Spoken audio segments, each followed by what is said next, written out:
നമുക്ക് എല്ലാവർക്കും അറിയാവുന്നതുപോലെ ശബരിമലയിലെ സ്വർണ്ണ കവർച്ച എങ്ങും എത്താതെ അവസാനിക്കുകയാണ്. അതിൻ്റെ അന്തിമഘട്ടത്തിലേക്ക് കടക്കുകയാണ്. എല്ലാ പ്രതികളും പുറത്തിറങ്ങാൻ പോവാണ്. ഒരു തൊണ്ടി മുതൽ പോലും ശേഖരിച്ചിട്ടില്ല, ഒരു തെളിവുകളും ശേഖരിക്കുന്നില്ല. അപ്പോൾ 2 ലക്ഷ്യമാണ് മുഖ്യമന്ത്രി CPM-നുള്ളത്. ഒന്ന്, പ്രധാനികളായ ആളുകളിലേക്ക് അന്വേഷണം എത്താതിരിക്കുക, മുൻ ദേവസ്വം മന്ത്രിയിലേക്കും ഇപ്പോഴത്തെ ദേവസ്വം മന്ത്രിയെയും ഇതിനകത്ത് നിന്ന് രക്ഷപ്പെടുത്തുക.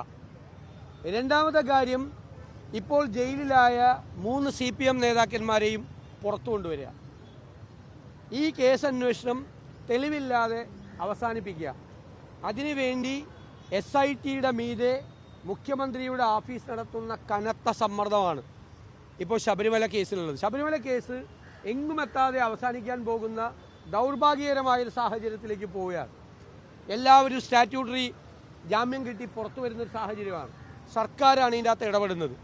എല്ലാവരെയും സംരക്ഷിക്കാൻ വേണ്ടിയിട്ടാണ് മുഖ്യമന്ത്രിയുടെ നേതൃത്വത്തിൽ ഇടപെടുന്നത്. അതുകൊണ്ടാണ് അവർക്കെതിരായി അച്ചടക്ക നടപടികൾ പോലും അവർ സ്വീകരിക്കാതിരുന്നത്. അതിൽ നിന്ന് രക്ഷപ്പെടാൻ വേണ്ടി CPM സ്വർണം കട്ടതിന് സോണിയാഗാന്ധിയെക്കുറിച്ച് പറഞ്ഞിട്ട് സ്വർണം കട്ടത് CPM നേതാക്കളാണ്. ആ CPM നേതാക്കളെ സംരക്ഷിക്കുന്നത് CPM ആണ്, മുഖ്യമന്ത്രിയാണ്, ഭരണകൂടമാണ്, CPM നേതൃത്വമാണ്. അതെല്ലാവർക്കും അറിയാം. എന്നിട്ട് എന്താണ് അയ്യപ്പൻ്റെ സ്വർണം കൊണ്ടുപോയത് സോണിയാഗാന്ധിയാണ്. അപ്പോൾ സോണിയാഗാന്ധിയെ മനഃപൂർവ്വം വലിച്ചഴിച്ചു പ്രിയങ്ക ഗാന്ധിയുടെ വീട്ടിലേക്കാണ് BJP മാർച്ച് നടത്തിയത്. അപ്പോൾ CPM-ഉം BJP-യും കൂടിയിട്ടുള്ള ഒരു ഏർപ്പാടാണ്. കാരണം സോണിയാഗാന്ധിയെയും പ്രിയങ്ക ഗാന്ധിയെ അധിക്ഷേപിക്കുമ്പോൾ ഏറ്റവും കൂടുതൽ ഇന്ത്യയിൽ സന്തോഷിക്കുന്നത് BJP നേതൃത്വമാണ്. ആ BJP നേതൃത്വത്തെ സന്തോഷിപ്പിക്കുന്നതിന് വേണ്ടി, അവരെ പ്രീണിപ്പിക്കുന്നതിന് വേണ്ടിയിട്ടാണ് ചെയ്യുന്നത്. ഇവർ പ്രിയങ്ക ഗാന്ധിയുടെ സോണിയാഗാന്ധിയുടെ പേര് പറയുമ്പോൾ BJP, പ്രിയങ്ക ഗാന്ധിയാണോ അയ്യപ്പൻ്റെ സ്വർണം കവർന്നത്? പ്രിയങ്ക ഗാന്ധിയുടെ ഓഫീസിലേക്ക് വയനാട്ടിലേക്ക് മാർച്ച് നടത്തിയാണ് BJP. CPM നിയമസഭയിൽ വന്ന് മന്ത്രിമാരുൾപ്പെടെ ആവർത്തിച്ച് അവരെ അധിക്ഷേപിച്ച് സംസാരിക്കുകയാണ്. ഇത് BJP നേതൃത്വത്തെ പ്രീണിപ്പിക്കുന്നതിന് വേണ്ടിയിട്ടാണ്. സ്പീക്കർ മുഖ്യമന്ത്രി പറയുന്നത് കേട്ടു നിൽക്കുകയാണ്. അദ്ദേഹത്തിന് സ്വന്തമായ ഒരു അഭിപ്രായമില്ല. എനിക്കത് പറയുന്നതിൽ ദുഃഖമുണ്ട്. ഇന്ന് 5 മന്ത്രിമാർക്കാണ് പറയാൻ അവസരം കൊടുത്തത്. 5 മന്ത്രിമാരും അതിൽ 4 പേര് വ്യക്തിപരമായി എന്നെ അധിക്ഷേപിക്കുക. അത് എനിക്ക് വിരോധമില്ല. കാരണം അവർ എന്നെ സഹായിക്കാൻ തീരുമാനിച്ചാൽ ഞാൻ അതിനെങ്ങനെ നോ പറയുന്നു? അവർ നിരന്തരമായി വ്യക്തിപരമായി തേജോവധം ചെയ്യാണ്. AKG സെൻറ്ററിലിരുന്നും മന്ത്രി ശിവൻകുട്ടിയുടെ ഔദ്യോഗിക വസതിയിലിരുന്നും വ്യാപകമായി വ്യക്തിപരമായ ദുഷ്പ്രചരണം നടത്തുകയാണ്. അതിൻ്റെ കണ്ടിന്യൂവേഷനാണ് നിയമസഭയിൽ കണ്ടത്. എനിക്ക് പ്രതിഷേധമില്ല. വളരെ വ്യക്തിപരമായി അധിക്ഷേപിക്കുകയാണ്. അതിനെല്ലാം സ്പീക്കർ അവസരം കൊടുക്കുകയാണ്. 5 മന്ത്രിമാർക്കാണ് ഇന്ന് സംസാരിക്കാൻ. സോണിയാഗാന്ധിയെയും പ്രിയങ്ക ഗാന്ധിയെ അധിക്ഷേപിച്ച് സംസാരിക്കാൻ 5 മന്ത്രിമാർക്കാണ് ഇന്ന് സ്പീക്കർ അവസരം കൊടുത്തത്. 5 പേർക്ക്. ആവർത്തിച്ച് ഓരോരുത്തർ പറഞ്ഞത് തന്നെ പറഞ്ഞുകൊണ്ടിരുന്നിരുന്നു. ഇതിൽ നിന്ന് CPM-ന് രക്ഷപ്പെടാൻ പറ്റില്ല. പിണറായി ഭരണകൂടത്തിന് രക്ഷപ്പെടാൻ പറ്റില്ല. അയ്യപ്പൻ്റെ സ്വർണം കട്ടവരെ പ്രൊട്ടക്റ്റ് ചെയ്യുന്നത് CPM-ആണ്, ഭരണകൂടമാണ്, പിണറായി ഭരണമാണ്, മുഖ്യമന്ത്രിയുടെ ഓഫീസാണ് ഇവരെ എല്ലാവരെയും രക്ഷപ്പെടുത്താൻ ശ്രമിക്കുന്നത്. അതുകൊണ്ട് ഈ സ്വർണ്ണ കവർച്ച അതിൻ്റെ യഥാർത്ഥ ആളുകൾ ഇനിയും ഇതിൻ്റെ പിന്നിൽ പ്രവർത്തിച്ച ആളുകളിൽ എത്താനുണ്ട്, ഉന്നതന്മാരിലേക്ക്. അത് എത്തുന്നത് വരെ, യഥാർത്ഥ പ്രതികൾ അഴിക്കകത്താകുന്നത് വരെ, തെളിവുകൾ ശേഖരിക്കുന്നത് വരെ അതിശക്തമായി UDF ഈ സമരവുമായി മുന്നോട്ട് പോകും. കേരളത്തിലെ ജനങ്ങൾക്ക് വേണ്ടിയാണ് പ്രതിപക്ഷത്തിൻ്റെ ഈ സമരം. ജനങ്ങളുടെ മുഴുവൻ ഹൃദയത്തിലുള്ളതാണ്. ഈ ശബരിമലയിൽ ഇത്രയും വലിയ ഒരു സംഭവം ഉണ്ടാവാൻ പാടില്ലാത്തതായിരുന്നു. അവിടെ ഒരു മോഷണം, അവിടുത്തെ സ്വർണം കട്ടെടുക്കുക, അത് ചിന്തിക്കാൻ പോലും കഴിയാത്തൊരു കാര്യമാണ്. അതുകൊണ്ട് തന്നെ അത് ഒതുക്കി തീർക്കാനുള്ള ശ്രമത്തിനെതിരെയാണ് പ്രതിപക്ഷം സമരം നടത്തുന്നത്. വേണ്ടാത്തൊരു സമരമല്ല ഞങ്ങൾ നടത്തുന്നത്. ഇപ്പോൾ ഏറ്റവും പുതുതായി വന്നിരിക്കുന്നത് ഇത് പതുക്കെ ഒതുക്കി തീർക്കാം, ഇലക്ഷൻ്റെ മുമ്പ് ആരിലേക്കും ഇനി കൂടുതൽ പോവണ്ട, ഇവിടം കൊണ്ട് അവസാനിപ്പിക്കുക, എന്നിട്ടും എല്ലാം ഊരുക. ആ പരിപാടിക്ക് എതിരായിട്ടാണ് ഇതിലെ യഥാർത്ഥ പ്രതികളെ പിടിക്കാൻ, തൊണ്ടി മുതൽ കണ്ടെടുക്കാൻ. അത് വളരെ വ്യക്തമായി കേരളത്തിലെ ജനങ്ങളുടെ ഹൃദയത്തിലുള്ള കാര്യമാണ്, അവരുടെ ആവശ്യമാണ്. അതുകൊണ്ടാണ് ഞങ്ങൾ ഈ പ്രശ്നം നിയമസഭയിൽ ഉയർത്തിപ്പിടിക്കുന്നത്. അതിനേക്കാൾ വലിയ പ്രശ്നം പലതുമുണ്ട് എങ്കിൽ പോലും കേരളത്തിൽ സംഭവിച്ചുകൂടാത്തൊരു കാര്യമാണ് ഈ സംഭവിച്ചിരിക്കുന്നത്. അതുകൊണ്ട് തന്നെ അതിൻ്റെ പ്രാധാന്യം ജനങ്ങൾ മനസ്സിലാക്കും. ഇത് രണ്ടാമത്തെ ദിവസമാണ് സഭ ബഹിഷ്കരിക്കുന്നത്. ഇത്രയും അടിയന്തര പ്രാധാന്യമുള്ള വിഷയമാണ്, എന്തുകൊണ്ട് ഒരു അടിയന്തര പ്രമേയം സഭയിൽ കൊണ്ടുവരുന്നത്? അല്ല, അടിയന്തര പ്രമേയം ഇത് ചർച്ച ചെയ്താണല്ലോ. അടിയന്തര പ്രമേയമല്ലല്ലോ. ഞങ്ങൾ പറഞ്ഞിരിക്കുന്നത് മന്ത്രി വാസവൻ രാജിവെക്കണം, SITയുടെ മീതെ മുഖ്യമന്ത്രിയുടെ ഓഫീസിന്റെ സമ്മർദ്ദം അവസാനിപ്പിക്കണം. അത് സമ്മർദ്ദം കൂടിക്കൊണ്ടിരിക്കുകയാണ്. SITയുടെ അന്വേഷണം വഴിയിലാവുകയാണ്. മന്ത്രി രാജിവെക്കുന്നില്ല. ഞങ്ങളുടെ ഡിമാൻഡ് അതാണ്. അത് ചർച്ച ചെയ്താൽ തീരുന്നതല്ലോ. ഞങ്ങളുടെ ആ ഡിമാൻഡ് അംഗീകരിക്കണമെന്നാണ് ഞങ്ങൾ ആവശ്യപ്പെട്ടിരിക്കുന്നത്. മുഖ്യമന്ത്രി പറഞ്ഞത് ഈ ഹൈക്കോടതി നേരിട്ടുള്ള മേൽനോട്ടം നടത്തുന്ന അന്വേഷണമാണ് SITയുടേത്. ഇതിൽ സർക്കാർ റോളില്ല. അതുകൊണ്ട് നിങ്ങൾ ചെയ്യുന്ന സമരം ഹൈക്കോടതിക്ക് എതിരെയാണെന്നാണ് മുഖ്യമന്ത്രി. അങ്ങനെ ഞാൻ ചോദിക്കട്ടെ, ശബരിമലയിലെ തന്ത്രിയെ അറസ്റ്റ് ചെയ്തപ്പോൾ CPM ഹാൻഡിലുകളെല്ലാം കരുത്തനായ മുഖ്യമന്ത്രി തന്ത്രിയെ വരെ അറസ്റ്റ് ചെയ്തു എന്ന് CPM നേതാക്കളൊക്കെ അവകാശപ്പെട്ടല്ലോ. അപ്പോൾ SITയുടെ നിയന്ത്രണം പൂർണ്ണമായി എല്ലാവർക്കും അറിയാം. പക്ഷേ ആ SITയിലുള്ള ഉദ്യോഗസ്ഥന്മാർ ഈ ആഭ്യന്തര വകുപ്പിൻ്റെ കീഴിലുള്ള ഉദ്യോഗസ്ഥന്മാരാണ്. അവരുടെ മീതെ ഭയങ്കരമായ സമ്മർദ്ദമാണ്. അവിടുത്തെ രഹസ്യങ്ങൾ പുറത്തു പോകുന്നുണ്ട്, അവിടെ നടപടികൾ പുറത്തു പോകുന്നുണ്ട് SITയിൽ നിന്ന്. SITയിൽ സത്യസന്ധരായ ഉദ്യോഗസ്ഥരുണ്ട്, ഞങ്ങൾക്കറിയാം. പക്ഷെ അവർക്ക് സ്വതന്ത്രമായി പ്രവർത്തിക്കാൻ കഴിയാത്ത സാഹചര്യം SITയിലുണ്ട്. ഞങ്ങളുടെ ഒറ്റ ചോദ്യം, 90 ദിവസമായിട്ട് ഒരു പ്രാഥമികമായ കുറ്റപത്രം പോലും എന്തുകൊണ്ട് സമർപ്പിച്ചില്ല? ഒരു പ്രൈമറി ചാർജ് ഷീറ്റ് സമർപ്പിച്ച ഈ ജാമ്യം കിട്ടില്ലായിരുന്നു. അപ്പോൾ ഹൈക്കോടതിയും സുപ്രീം കോടതിയും ജാമ്യം നിഷേധിച്ചൊരു കേസിൽ അത്ര ഗൗരവമാണല്ലോ. സുപ്രീം കോടതി എന്താ പറഞ്ഞത്? അയ്യപ്പൻ്റെ സ്വർണം കെട്ടിട്ട് ഇവിടെ ജാമ്യത്തിന് വരുന്നെന്നാണ് സുപ്രീം കോടതി ചോദിച്ചത്. അത്രയും സുപ്രധാനമായൊരു കേസിൽ സ്റ്റാറ്റ്യൂട്ടറി ജാമ്യം കിട്ടി ഇവർ പുറത്തിറക്കാൻ ആരാ പറഞ്ഞത്? ഹൈക്കോടതി തന്നെ പറഞ്ഞിട്ടുണ്ടല്ലോ. ഹൈക്കോടതിയുടെ വേറെ ബെഞ്ച് തന്നെ പറഞ്ഞിട്ടുണ്ടല്ലോ, ഇവരുടെ അന്വേഷണത്തിൽ ലാക്സിറ്റി ഉണ്ട്, മന്ദതയുണ്ട്, ഉഴപ്പുണ്ട്. ഈ ജനങ്ങൾ വിമർശിക്കും. കാരണം സ്റ്റാറ്റ്യൂട്ടറി ജാമ്യം കിട്ടി ഇവർ പുറത്തിറങ്ങുന്ന സാഹചര്യത്തെ ജനങ്ങൾ സംശയത്തോടു കൂടി നോക്കിക്കാണും എന്ന് പറഞ്ഞത് ഞങ്ങൾ മാത്രമാണോ? ഹൈക്കോടതിയും പറഞ്ഞിട്ടുണ്ട്. ഹൈക്കോടതി പറഞ്ഞ വാചകമാണ്, ഇവർ ജാമ്യം കിട്ടി, സ്റ്റാറ്റ്യൂട്ടറി ജാമ്യം കിട്ടി പുറത്തിറങ്ങുന്നത് ജനങ്ങൾ സംശയത്തോടു കൂടി നോക്കും. ആരുടെ?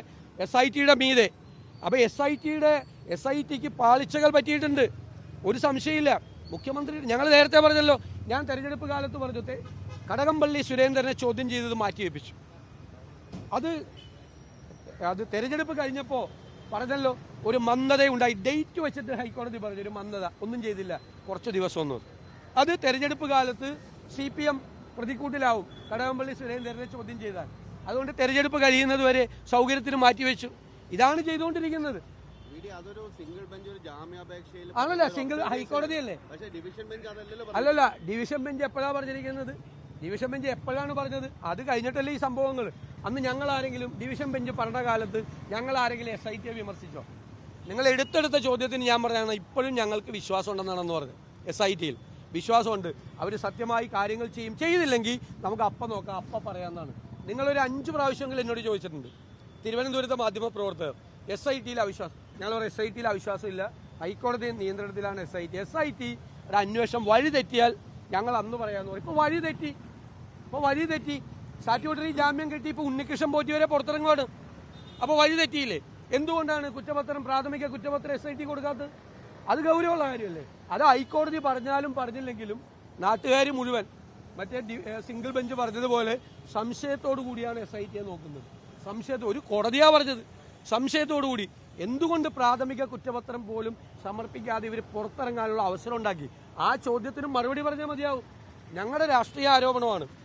കാരണം 3 സുപ്രധാന CPM നേതാക്കളെ ജയിലിൽ കിടക്കുന്നത്.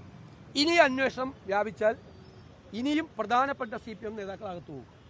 അതുകൊണ്ടാണ് ഇതിനെ മരവിപ്പിച്ചത്. രാഷ്ട്രീയമായ ഇടപെടൽ നടത്തി ദുർബലപ്പെടുത്തുകയാണ്.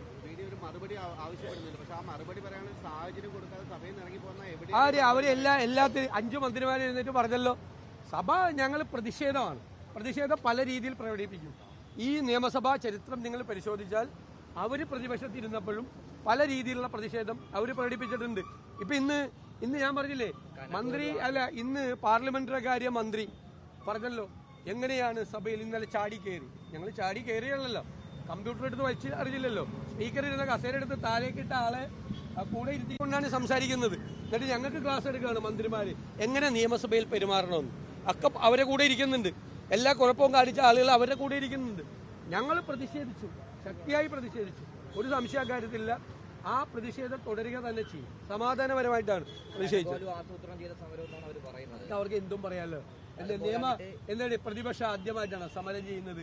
ഞാൻ ആ ടൈഡൽ 7 എന്ന് പറയുന്ന ഗ്രൂപ്പിനെ കഴിഞ്ഞ പ്രാവശ്യം ബോംബെയിൽ നിന്ന് കൊണ്ടുവന്നിട്ടാണല്ലോ ഈ മുഖ്യമന്ത്രി പ്രചരണം നടത്തിയത്. ടൈഡൽ 7 എന്ന് പറയുന്ന ബോംബെയിലെ ഏറ്റവും വലിയ കോടിക്കണക്കിന് രൂപ കൊടുത്തിട്ട് അവിടെ കൊണ്ടുവന്നിട്ടാണല്ലോ അവർ നടത്തിയത്.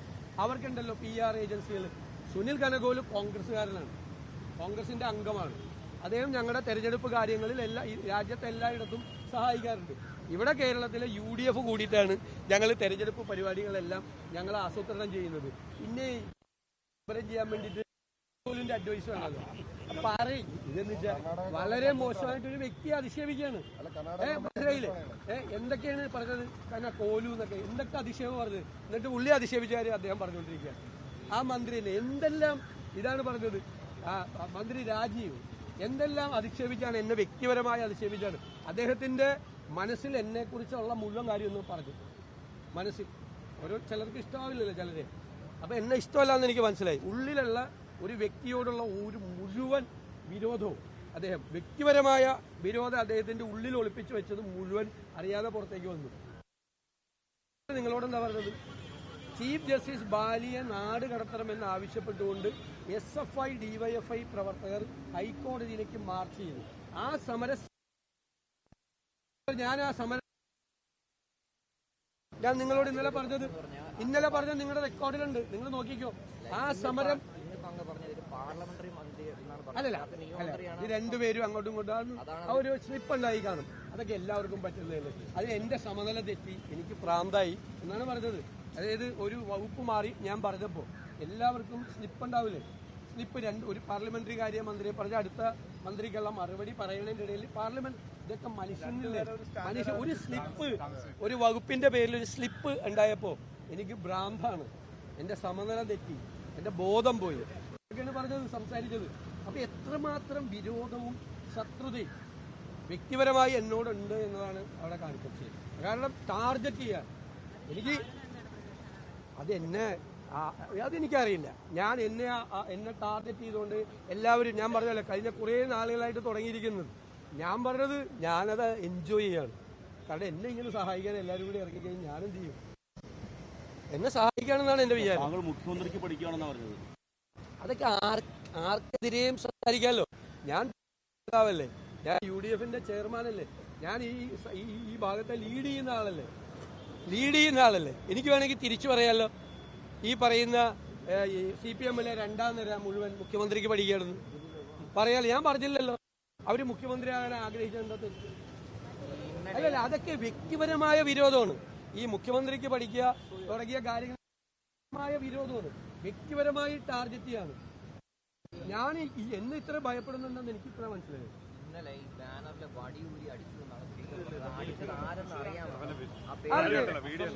നിങ്ങൾ പറഞ്ഞല്ല അസംബന്ധമാണ് പറയുന്നത്. വടി വെച്ച് ഒരാളെ അടിച്ചിട്ടില്ല, അസംബന്ധമാണ്. സ്പീക്കർ പറഞ്ഞത് അസംബന്ധം. ഇന്നലെ മുഖ്യമന്ത്രി പറഞ്ഞ സ്പീക്കർ കണ്ടില്ല എന്ന് പറഞ്ഞു.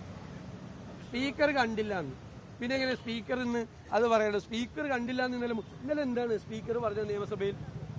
അതായത് സ്പീക്കറിന്റെ ചേംബറിൽ വിളിച്ച് ചർച്ച നടത്തേണ്ട ഗൗരവമുള്ള ഒരു പ്രശ്നം ഇവിടെ ഉണ്ടായിട്ടുള്ളത് ആണോ? ഒരു പ്രശ്നം. സാധാരണ സ്പീക്കർമാർ സഭ സംഘർഷം ഉണ്ടെങ്കിൽ സഭാ നടപടികൾ നിർത്തിവെച്ച് സ്പീക്കറിന്റെ ചേംബറിൽ എല്ലാവരും വിളിക്കും. ഇപ്പോൾ വിളിച്ചാൽ മുഖ്യമന്ത്രി വരില്ല, മുഖ്യമന്ത്രി അതിന് തയ്യാറല്ല. മുഖ്യമന്ത്രിയെ ഭയന്നിട്ടാണ് ചർച്ചയ്ക്ക് വിളിക്കാത്തത്. ഇന്നലെ ചർച്ചയ്ക്ക് വിളിക്കാത്ത കാര്യം എന്താണെന്ന് ചോദിച്ചപ്പോൾ എന്താ പറഞ്ഞത്? ഇവിടെ അങ്ങനത്തെ ഒരു പ്രശ്നം ഉണ്ടായിട്ടില്ല പറഞ്ഞില്ലേ? സ്പീക്കറുടെ നാവിൽ നിന്നാണ് വന്നത്. അങ്ങനത്തെ ഗൗരവമുള്ള ഒരു കുഴപ്പം ഇവിടെ ഉണ്ടായിട്ടില്ല എന്നാ പറഞ്ഞത്. അതിന് വേണ്ടിയിട്ട് എന്നിട്ട് ഇന്ന് മാറ്റി പറയേണ്ട ആവശ്യമില്ല. അത്രേ ഉള്ളൂ. ഞങ്ങളോട് സംസാരിച്ചിട്ടില്ലല്ലോ. ഒരു പ്രമേയം നിയമസഭയിൽ കൊണ്ടുവരുമ്പോൾ ഒന്നുകിൽ BSCയിൽ പറയാം, അല്ലെങ്കിൽ പ്രതിപക്ഷ നേതൃത്വത്തെ പാർലമെന്ററി കാര്യമന്ത്രി വഴി ഗവൺമെന്റ് അറിയിക്കണം. ഞങ്ങളോട് ചർച്ച ചെയ്തിട്ടോ ഞങ്ങളോട് സംസാരിച്ചിട്ടോ ഫോണിൽ പോലും ഞങ്ങളോട് പറഞ്ഞില്ല. അവർ പാസ്സാക്കിക്കോട്ടെ, ഞങ്ങൾക്ക് വിരോധമൊന്നുമില്ല. അതിനെന്താ? പിന്നെ മുഖ്യമന്ത്രി ഇന്നലെ പറഞ്ഞു എന്താണ് കേന്ദ്രത്തിനെ വിമർശിക്കില്ല എന്ന്. ഫിനാൻസ് കമ്മീഷൻ എന്താ പറഞ്ഞതെന്നറിയോ? ഈ ഗവൺമെന്റ് അവതരിപ്പിച്ചതിനേക്കാൾ ഭംഗിയായിട്ടാണ് കേരളത്തിലെ പ്രതിപക്ഷം ഈ ഫിനാൻസ് കമ്മീഷന്റെ 16ാമത് ഫിനാൻസ് കമ്മീഷന്റെ മുമ്പിൽ കേരളത്തിന്റെ വിഷയങ്ങൾ അവതരിപ്പിക്കും. മനസ്സിലായി? അത്ര ഭംഗിയായിട്ടാണ് ഞങ്ങൾ വെൽ സ്റ്റഡീഡ് ആയിട്ട് റിസർച്ച് ചെയ്തിട്ടാണ് ഞങ്ങൾ സാമ്പത്തിക കാര്യങ്ങൾ ഞങ്ങൾ സംസാരിച്ചത്. ഞങ്ങൾ കേന്ദ്രത്തിൽ പാർലമെന്റിൽ സമരം നടക്കുമല്ലേ, കേന്ദ്ര ഗവൺമെന്റിനെതിരായിട്ട് സമരം നടക്കുമല്ലേ. എല്ലാ സ്ഥലത്തും നടക്കുമല്ലേ. ഞങ്ങളുടെ ഇന്നലെ എല്ലാ സ്ഥലത്തും സമരമായിരുന്നു. 8 MP ഇന്നലെ സസ്പെൻഷനിലാണ്. ആ കേന്ദ്രത്തിനെതിരായി BJPക്കെതിരായി സമരം ചെയ്തതിന്റെ പേരിൽ. എന്നിട്ട് മുഖ്യമന്ത്രി ഇവിടെ വന്നിട്ട് ഈ നാട്ടിലെങ്ങും ഇല്ലാത്ത അവാസ്തവമായ കാര്യം, ഞാൻ മുഖ്യമന്ത്രി പറയണ പച്ചക്കള്ളൊന്നും ഞാൻ പറയില്ല, അവാസ്തവമായ കാര്യങ്ങൾ ഇങ്ങനെ പ്രചരിപ്പിക്കുന്നത് ശരിയല്ല. മുഖ്യമന്ത്രി പറയുന്നത് ശരിയല്ല. കൂടുതൽ വാർത്തകൾക്ക് News 18 Keralam YouTube channel subscribe ചെയ്യുക.